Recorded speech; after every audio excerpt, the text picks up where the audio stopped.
जय हिंद। देखिए, डीआरडीओ द्वारा विकसित तपस ड्रोन के बारे में समझते हैं। ये पहले सर्वेलांस ड्रोन था, अब इसे हमला करने के लिए तैयार कर दिया गया है। ये अभी बेंगलोर में हो रहे एयर शो का ऊपर से एरियल सर्वेलांस किया है। इसका नाम तपस है। तपस का फुल फॉर्म होता है tactical airborne platform for aerial surveillance.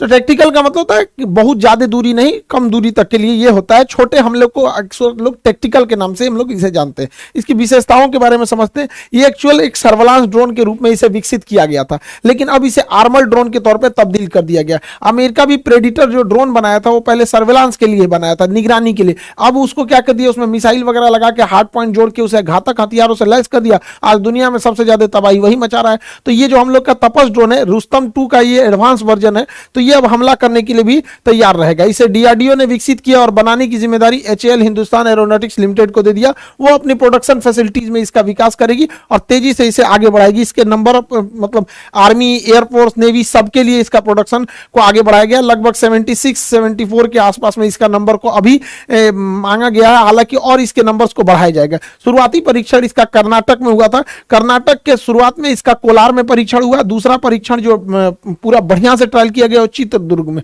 ये अक्सर क्वेश्चन पूछेगा, चित्रदुर्ग कहाँ है? कर्नाटक में। हालांकि पहले भी मिसाइलों के परीक्षण के लिए हमारे पास उड़ीसा का व्हीलर द्वीप, जिसका नाम ये कलाम द्वीप हो गया, उसके ऊपर है चांदीपुर और यहाँ पोखरन। ये 4 जगह याद रखिएगा, मिसाइलों के परीक्षण के लिए यह जगह है। इसके बारे में अब समझते हैं। देखिए, इसकी लंबाई जो है वो 31 फीट है। इसकी लंबाई को 31 फीट रखा गया है, जबकि इसके डैनों की चौड़ाई को 67 फीट रखा गया है। यानी इसका डैना जो है विंग स्पैन ज्यादा है। जितना ज्यादा विंग स्पैन रहेगा वो हवा में उतना ज्यादा स्टेबल रहेगा। वो कोई भी चीज स्टेबिलिटी उसकी बढ़ जाती है। इसमें टर्बोप्रॉप टाइप के इंजन लगे गए हैं, जिसके फैन बाहर होते हैं। टर्बोप्रॉप इंजन के फैन क्या होंगे? बाहर रहेंगे। इसमें 3 ब्लेड दिए गए हैं घूमने के लिए, जबकि तुर्की का जो TB2 ड्रोन था उसमें 2 ही विंग्स थे, 2 ही फैन है घूमने के लिए। इसमें 3 फैन है। जो तुर्की ने पूरी दुनिया में हल्ला कर दिया कि उसी का ड्रोन सबसे बढ़िया है। उसका जो ड्रोन है उसमें 2 ही विंग लगे हुए हैं। हम लोग का जो ड्रोन है उसका जो इंजन है वो ज्यादा पावरफुल है। वो 3 टर्बोप्रॉप ब्लेड है, उसमें 130 किलोवाट ये जनरेट करेगा, इतना इसका पावर है। जबकि तुर्की का जो TB2 ड्रोन था वो 75 किलोवाट ही जनरेट करता था। ये तुर्की का यही ड्रोन है जो अजरबैजान की लड़ाई में पूरी तरह से तख्ता पलट कर दिया था, या ये यूक्रेन की सेना का पूरा मदद किया था, यही TB2 ड्रोन। इस ड्रोन की जो सर्विस सीलिंग है, जब ऊंचाई होती है उसे सर्विस सीलिंग टेक्निकल भाषा में बोला जाता है, 35,000 फीट है। 35,000 फीट पे कमर्शियल जहाज उड़ते हैं। इसका मतलब ये जहाज की हाइट पे उड़ेगा, छोटे मोटे चीज नीचे से पकड़ भी नहीं पाएंगे। यहाँ पे इंडोरेंस जो है इसमें कितने देर तक उड़ सकता है, ये तो 18 घंटे की इसकी इंडोरेंस क्षमता है। रेंज जो है ये 1000 किलोमीटर तक जाकर हमला कर सकता है। यहाँ पे इसकी रफ्तार 350 किलोमीटर प्रति घंटा बताई गई है यहाँ पे। अभी इसकी रफ्तार, इंजन और स्मूथ होंगे। इसके खाली वजन, केवल मतलब जो जहाज का वजन है, इस ड्रोन जो है, इस ड्रोन का अकेले वजन 1800 केजी है, लेकिन यह ले जा सकता है 350 केजी का पेलोड। यहीं से इसकी एडवांसमेंट चालू होती है कि 350 केजी के हथियार को यह ले जा सकता है। जबकि तुर्की का जो TB2 ड्रोन था वो महज 150 केजी के ही वजन को ले जा सकता था। 150 केजी में वो 2 से 3 मिसाइलें ही ले जा सकता था, जिस वजह से उसे बार बार वापस आना पड़ता था। दूसरा, ये एक राफेल में मतलब 50 राफेल खरीद, इसको एक राफेल में ये 50 ठो आ जाएगा। और तगड़ा, इतना खतरनाक, जिसका कोई अभी रेट डिस्क्लोज नहीं होता है ये डिफेंस के चीजों की, इसलिए हम लोग इसका अंदाजा लगा सकते हैं, लेकिन ये बहुत सस्ता होता है। इसका रेट अभी किसी को एक्चुअल नहीं पता होता। तो 350 केजी का ये हथियार ले जा सकता है, TB2 ड्रोन से ज्यादा ले जा सकता है। हालांकि तुर्की भी अपने ड्रोन्स को एडवांस कर रहा है। इन ड्रोनों में हार्ड पॉइंट लगाए जाएंगे, 4 हार्ड पॉइंट्स लगाए जाएंगे, 2 इस विंग्स पे, 2 इस विंग्स पे। हार्ड पॉइंट उसे कहते हैं जहां पर हम हथियारों को अटैच कर सकते हैं। तो इसमें 4 हार्ड पॉइंट लगा दिए जाएंगे जहां से हम हथियारों को अटैच कर सके और फिर उससे हम लोग फायर कर सकते हैं। ये ड्रोन ज्यादातर काम आते हैं टैंक्स वगैरह को उड़ाने के लिए यहाँ पे। और हम लोगों ने टैंक को उड़ाने के लिए पहले से ही ऑलरेडी मिसाइल डेवलप कर लिया है, Helina missile. Helina missile tanks के लिए एकदम घातक साबित होती है। अब हेलिना मिसाइल अकेले का वजन 50 केजी है। एक हेलिना मिसाइल का वजन 50 केजी है। तो अगर हम 7 ठो हेलिना मिसाइल लाद देते हैं तो 350 केजी टोटल वेट हो जाता है। और आपको पता है कि इसकी क्षमता ही जो है वो 350 केजी उठाने की है। यानी हम लोग एक साथ 7 हेलिना मिसाइल छोड़ सकते हैं, यानी वो करोड़ों का टैंक भेजो, हम यहां से ड्रोन भेजते रहेंगे। युद्ध नीतियां बदल चुकी हैं। यूक्रेन की लड़ाई और आर्मेनिया और अजरबैजान की लड़ाई ने यह साबित कर दिया कि अब जिनके पास ड्रोन टेक्नोलॉजी बेहतरीन है वही आगे निकलेगा। अब देखिए, ईरान जैसा छोटा देश जो डिफेंस के मामले में आत्मनिर्भर नहीं था, वह छोटा देश ईरान भी रूस को ड्रोन दे रहा है कि हमारे ड्रोन से आप यूक्रेन में मारिए। तुर्की जो भी हथियार के निर्यात में उतना नहीं प्रसिद्ध था, लेकिन उसने भी यूक्रेन को दिया मारने के लिए, और ये ड्रोन तख्ता पलट कर दिए, पूरी तरह से माहौल बदल दिए। ये ड्रोन बहुत सस्ते होते हैं, मेन लड़ाई इसी चीज की, बहुत सस्ते होते हैं। यहाँ पर ड्रोन में कोई पायलट नहीं बैठता, इसलिए ह्यूमन कैजुअलिटी का कोई बात नहीं होता है। तो ये आर्मर ड्रोन अब हो जाएगा, ये टीवी-2 ड्रोन, और 7 मिसाइलों को ले जा सकता है। और टैंक का हाल ये हो जाता है, देख सकते हैं यहाँ पर। इसमें अलग तरह का नेविगेशन सिस्टम जोड़ा गया है। दुनिया के जितने ड्रोन हैं, मतलब ज्यादातर ड्रोन, जैसे टीवी-2 ड्रोन हो गया और ईरान का ड्रोन हो गया, ये जीपीएस का प्रयोग करते हैं, और जीपीएस की कंट्रोलिंग अमेरिका के पास है। तो हम अपना आंख अमेरिका को नहीं न दे सकते हैं। तो भारत ऐसा है कि क्योंकि हमारे पास इसरो ने गगन सैटेलाइट सिस्टम छोड़ दिया, तो ये उस ड्रोन को रास्ता दिखाने का काम गगन करेगा। और गगन ऑलरेडी ट्रस्टेड है, हमारी नेवी यूज करती है, एयरफोर्स पहले से यूज कर रही है, जहाज हमारे इंडिया में जितने उड़ते हैं वो गगन को यूज करते हैं, जितने भी ट्रेन वगैरह का एग्जैक्ट लोकेशन के लिए भी हम लोग गगन का ही प्रयोग करते हैं। तो ये गगन सैटेलाइट हम लोग का है, तो हमारे इसके ऊपर कंट्रोल है, इससे इसका प्रयोग करना ज्यादा सही है। और ये पूरी तरह से भारत की निगरानी देता है। तो अब हम लोग कहीं पे भी हमला करने के लिए जीपीएस पे डिपेंडेंट नहीं है, ये पूरी तरह से गगन ड्रोन सिस्टम से ऊपर का इसका एंटीना सिग्नल ले लेगा और कहां क्या चीज हो रहा है सब कुछ पता कर लेगा। इवन कि ये आपस में लिंक भी होते हैं। अगर कोई कमर्शियल जहाज जा रहा है, इसको कुछ दिखाई दिया तो ये गगन को बता देगा, वो बता देगा ड्रोन को यहाँ पे। तो इन आपस में इंटरचेंज होने से रियल टाइम डाटा इजी पता चल जाएगा कहां हमला करना है कहां नहीं। अब जीपीएस में कोई डाटा मिल रहा है वो देर से मिलेगा। जैसे अगर किसी को बता दिया कि लखनऊ के ऊपर से एक जहाज जा रहा है, आधा घंटा बाद हम ये सूचना देंगे कि लखनऊ से जहाज जा रहा है, तो जहाज पता नहीं कहां जा चुका रहेगा आधा घंटा में। तो हमें जो भी जानकारी चाहिए रियल टाइम पे, अभी वो जहाज पिन पॉइंट कहां है। तो रियल टाइम डेटा के लिए हमारा गगन सिस्टम बहुत जरूरी है, और ये आपस में इंटीग्रेटेड है, सारी सिस्टम आपस में एक दूसरे से इंटीग्रेट है, जिससे हमें रियल टाइम डाटा लेने में इजी होगा। इसमें नेविगेशन सिस्टम में दुनिया का सबसे एडवांस नेविगेशन सिस्टम डाला गया है यहाँ पे। इसके कैमरे में बिल्कुल एचडी क्वालिटी को, लेकिन एचडी क्वालिटी ये देखने के काम में आता है। युद्ध में कितना अच्छा देखते हैं ये मतलब नहीं। जब दुश्मन को देख लेंगे तो आप भी दुश्मन को मार देंगे और दुश्मन भी आपको मार देगा। या सारी लड़ाई आज बियॉन्ड विजुअल रेंज है, हमारे नजरों से दूर की लड़ाई हो गई है, छुप के लड़ाई हो गई है, अंधेरे में हो गई है। तो अब वो एचडी काम नहीं आने वाला लड़ाई में, अब टेक्नोलॉजी काम आएगी। तो उसमें क्या काम आएगा, देखिए नाइट विजन यहां नीचे सर्वेलांस के लिए लगाया गया है। इसमें नाइट विजन भी दिया गया है और साथ में इसमें थर्मल कैमरा भी दिया गया है। देखिए नाइट विजन होता है कि हमें अंधेरे में देखने की सहूलियत दे देता है नाइट विजन, जबकि थर्मल कैमरा ऐसा नहीं होता है। थर्मल कैमरा हम गर्मी को भांपता है, कहाँ का टेम्परेचर ज्यादा है उसको गर्म करके दिखाता है। जैसे ये हिरन है, इनका टेम्परेचर ज्यादा था तो इनको इस कलर से दिखा दिया, बाकी के पेड़ पौधों का टेम्परेचर कम था तो उसको अलग कलर से दिखाया। तो ये होता है थर्मल कैमरा और ये होता है नाइट विजन। अमूमन ऐसा लगता है कि जब नाइट विजन कैमरा ही है तो थर्मल की जरूरत क्या है। देखिए नाइट विजन से अच्छा थर्मल होता है। रीजन क्या है, अगर इन हिरन को ऊपर एगो तिरपाल ओढ़ा देते हैं या चादर से ढक देते हैं, या हिरन के जगह अगर फौजी रहते हैं ढक लेते हैं अपने आप को, तो नाइट विजन उसे नहीं देख पाएगा कि इसके अंदर आदमी है। और यही काम आ जाता है थर्मल कैमरा। अगर आप इनके ऊपर चादर से ढक भी देते हैं तो इनके बदन की गर्मी थोड़ी ना खत्म हो जाएगी, तो ये गर्मी को पहचानता है। इसलिए थर्मल कैमरा ज्यादा अच्छा होता है ये क्या नाम है डिफेंस के मामले में नाइट विजन से। लेकिन कब किसकी जरूरत पड़ रही है तो नाइट विजन में भी देख लेगा, दिख रहा है, थर्मल में भी देख रहा है, एकदम एक्यूरेट पता चल जाएगा। तो ये दोनों सिस्टम इसमें लगा के दिया गया है हमारे तपस ड्रोन में। निगरानी इसके जो नेविगेशन सिस्टम है बहुत बेहतरीन है। इसके अलावे अब देखिए, हमको जब आसमान में कोई चीज उड़ रही होती है तो हमें चाहिए, थर्मल कैमरा क्या करता है कि छोटी सी छोटी चीजों को दिखाने लगता है कि हाँ मुंह, यहाँ नाक के पास का टेम्परेचर ज्यादा है, हथेली का टेम्परेचर कम है, माथा का ज्यादा है, तो कई कलर से दिखाने लगता है। इससे कंफ्यूजन होने लगता है। इसलिए उससे बेटर है infrared sensor, IR sensor, infrared system. Infrared system में क्या होता है, इसमें कंप्यूटर में सेव कर दिया जाता है कि ज्यादा टेम्परेचर को दिखाना है, बाकी को काला कर देना है।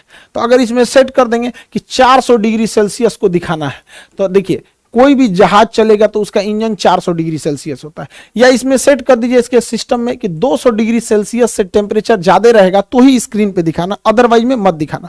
तो इसका पूरा स्क्रीन काला दिखता है, इस टाइप का काला दिखेगा। लेकिन जहां टेम्परेचर ज्यादा आया 200 डिग्री सेल्सियस से, तो जहां जहां उसको ज्यादा दिखेगा वहां वहां का डिजाइन बना देगा। तो देखिए जहां जहां टेम्परेचर इसको ज्यादा दिखा उसका डिजाइन बना दिया, पता चल गया इस पूरा जहाज है, बाकी पूरा ब्लैक रहेगा।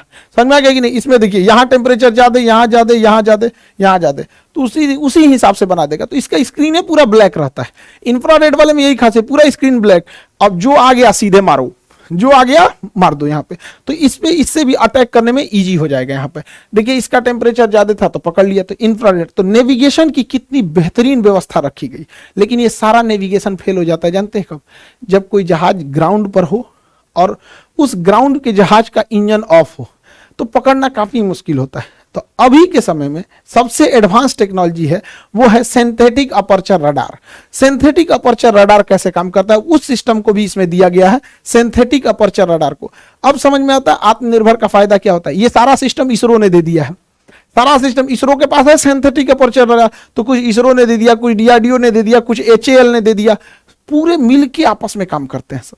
तो सिंथेटिक अपर्चर रडार क्या है? ये देखता ही नहीं, अंधा होता है। सिंथेटिक अपर्चर रडार वो अंधा की तरह काम करता है। अंधा कैसे ऐसे छू छू के निशाना ऐसे छूता है, अरे क्या चीज है, ओ हो कोई आदमी खड़ा है, ऐसे टच कर लेता है। वैसे ही वो वेव छोड़ता है, तरंगों को छोड़ता है।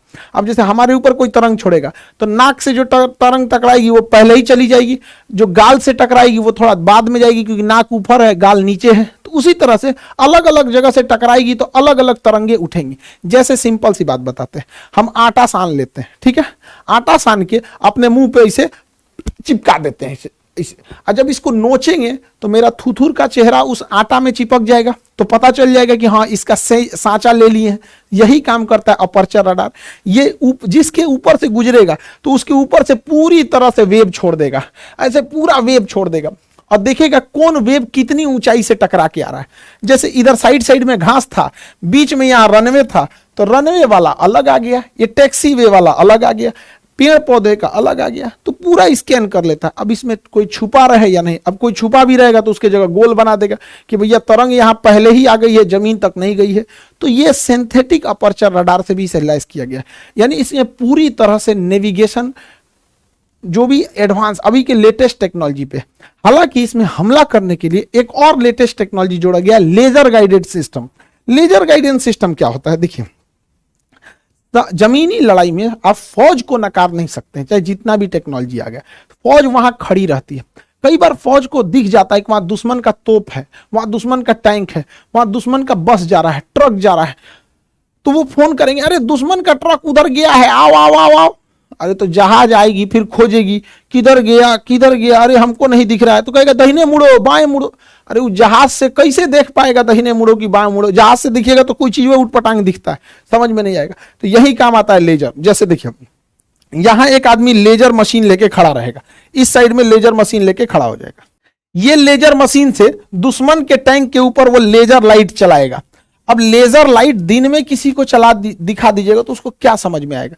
तो इस बेचारे टैंक को कुछ पता ही नहीं है, दुश्मन का ये टैंक है, इसको कुछ पता ही नहीं है कि इसके ऊपर किसी ने निशाना भी लगाया है।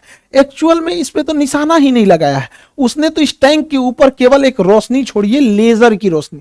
अब ये लेजर रोशनी यहां बिखरने लगेगी, जैसे यहां बिखरेगी, अब ये बिखरेगी तो तरंग बनेगा और इसे रडार से पकड़ लिया जाएगा कि यहां पर कोई ना कोई हलचल हो रहा है। और वह हलचल देखकर ऊपर से उड़ता हुआ ड्रोन या फाइटर जहाज आ जाएगा और वो समझ जाएगा, ओ भाई साहब हलचल कहां हो रही है, तो इसी पर बम गिरा देगा इसी के ऊपर। देखिए इसने मारा नहीं, इसने केवल निशाना लगा दिया इस पर। यह कैसे काम किया समझिए ध्यान से। देखिए यहां दुश्मन का एक टैंक, दो टैंक, ये तीसरा टैंक। ये आदमी तिरपाल ओढ़ के छुपा हुआ है, कैमोफ्लाज कहते हैं इसको, घास उस लगा के छुप जाते हैं। और यहां से लेजर बीम छोड़ रहा है इसके ऊपर। जैसे लेजर बीम इसके ऊपर छोड़ेगा तो ये लेजर बीम जाने के बाद यहां से स्कैटर्ड होकर बिखर जाएगी, जिससे यहां पर बिखरेगी तो मशीनें उन तरंगों को पकड़ लेगी। रडार इन बिखरे हुए तरंगों को पकड़ लेगा।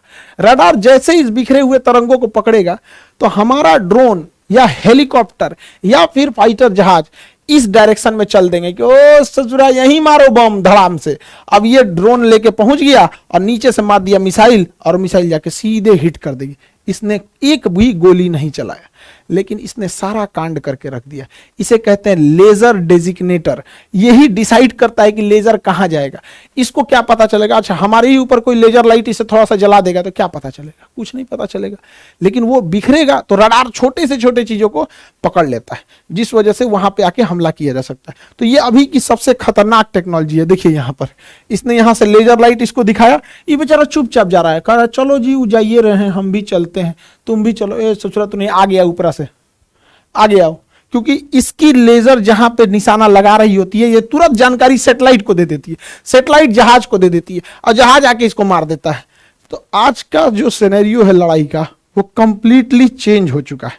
तो तपस ड्रोन अब सर्विलांस नहीं रह गया, बल्कि अब यह हमला करने के लिए तैयार हो गया है। डिफेंस के सेक्टर में जो भी चीजें नहीं होती उसको याद रखते रहिएगा, क्योंकि अब साइंस एंड टेक्नोलॉजी के सेक्टर में क्वेश्चन पूछने का दायरा बढ़ते गया है। बीपीएससी का एग्जाम हो गया, मेंस की क्लास चालू भी हो गए हैं, 16 तारीख से मेंस स्टार्ट हो गया। ऑफलाइन में हम लोग लिमिटेड ही लड़कों का एडमिशन ले सकते हैं, क्योंकि ऑफलाइन में अब जगह नहीं बचा। ऑफलाइन का हमारे पास भी एक लिमिटेशन है बाबू, समझिए कि हम कितने लोगों को ले सकते हैं। कुछ को ले सकते हैं एडमिशन, बाकी लोगों को हम ऑनलाइन ही पढ़ा सकते हैं। तो कोशिश करेंगे लोग ऑनलाइन ही ले लें। बीपीएससी के जितने लड़के लोग थे अब पूरी तरह से डेडिकेटेड होकर आप जुट जाना है मेंस पर। और मेंस में जो 300 नंबर का निबंध है वो पूरा प्रॉपर क्लास होगा। आपको धर्मेंद्र सर पूरा क्लास लेंगे निबंध का, और वो क्लास आपको प्रॉपर 2 महीने से 3 महीने के टाइम में लगेगा उसको कंप्लीट करने में। फिर आपको मेंटरशिप में दिया जाएगा, आप हमारे ही गाइडेंस में पढ़ सकते हैं, ऐसे नहीं कि रैंडमली जैसे भी पढ़ना होगा वैसे पढ़ेंगे।